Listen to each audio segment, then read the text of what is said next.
জয়, তোর আমার মতো মানুষদের পিছুটান থাকতে নেই। বলিনি তোকে আমি?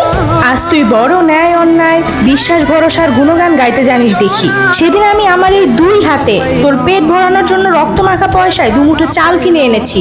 সেদিন এই অভরসা জাগেনি তোর আমার হাতের উপর? খুব বড় হয়ে গেছিস তুই। নিজের সংসার গোছাতে আমার সঙ্গ ছাড়তে তোর খুব বেশি দ্বিধা বাকি নেই ভেতরে।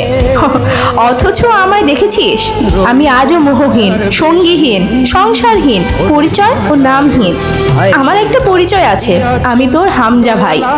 আজও তোকে নিয়ে আর কিছু দূর চলতে লড়াই করছি। যেখান থেকে সহ্য করে যা যা তুই আমি আজ এখানে এসেছি না, সেখানে তোর বংশ পরিচয় না, হামজার বুকটা পেতে দেওয়া ছিল তোকে আড়াল করে দুনিয়ার উপযুক্ত করতে। আমি তোকে না হারাতে এই দুনিয়ার বিরুদ্ধে যুদ্ধ ঘোষণা করতে পারি। তোর বউ, সন্তান, ভাই, এমন আর কি। বুঝেছিস তুই? আমাদের পথে পরিবার আসতে নেই। আমি তোকে ছোটবেলা থেকে বুঝিয়ে আসছি, পাপীরা পাপে বিরতি দিলে তারা ধ্বংস হয়ে যায়, বিবেক তাদের মৃত। দেখ আজ কোথায় দাঁড়িয়ে তুই আমি, আর কত ক্ষয় করে থামবি। একটা বার বুকে হাত দিয়ে দেখলি না তোর জন্য কতখানি জায়গা এখানে রেখে দিয়েছি। আমার কেউ নেই কোন কোলে, তোকে হারাবো কোন সাহসে? বলে দে, দুজনের মাথার উপরে ফাঁসির দড়ি দেখেছিস? চল ঝুলে পড়ি, চল আমার সঙ্গে।